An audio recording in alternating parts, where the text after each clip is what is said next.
Shivani Films and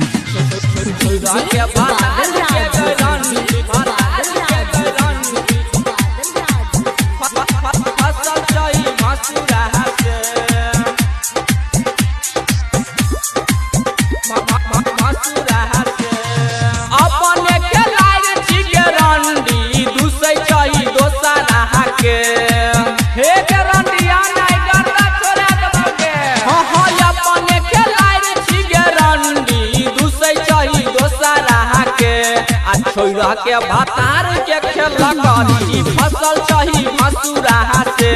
आ छोरा के भातार के गरंडी फसल चाही मसूरा से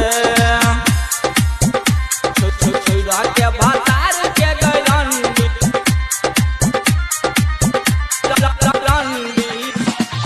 छोरा के भातार के गरंडी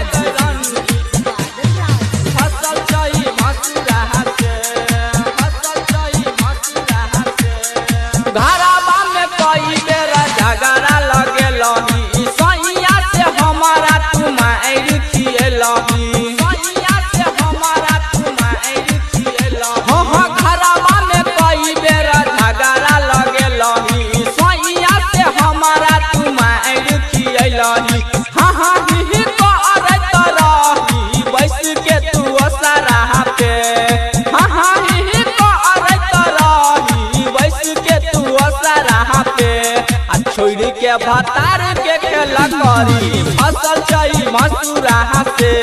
आ छोड़ा के भातार के गरंडी फसल चाही मसूरा से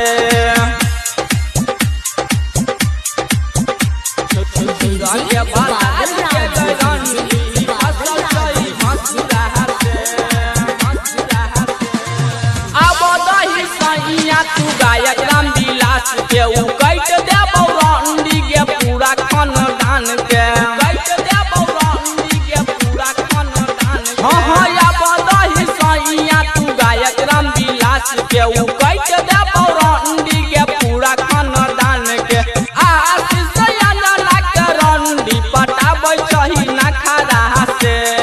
आशीष याना के रंडी पटाबै चाही ना खरा से आ छोरा के भातार के खेला करी फसल चाही मसूरा से आ छोरा के भातार के गरंडी फसल चाही मसूरा से हाँ हाँ अपने खेलाइन छी गरंडी दूसै चाही दोसरा के आ छोरा के भातार के गरंडी फसल चाही मसूरा presented by Shivani Films and Music, Dhanga, Darbhanga।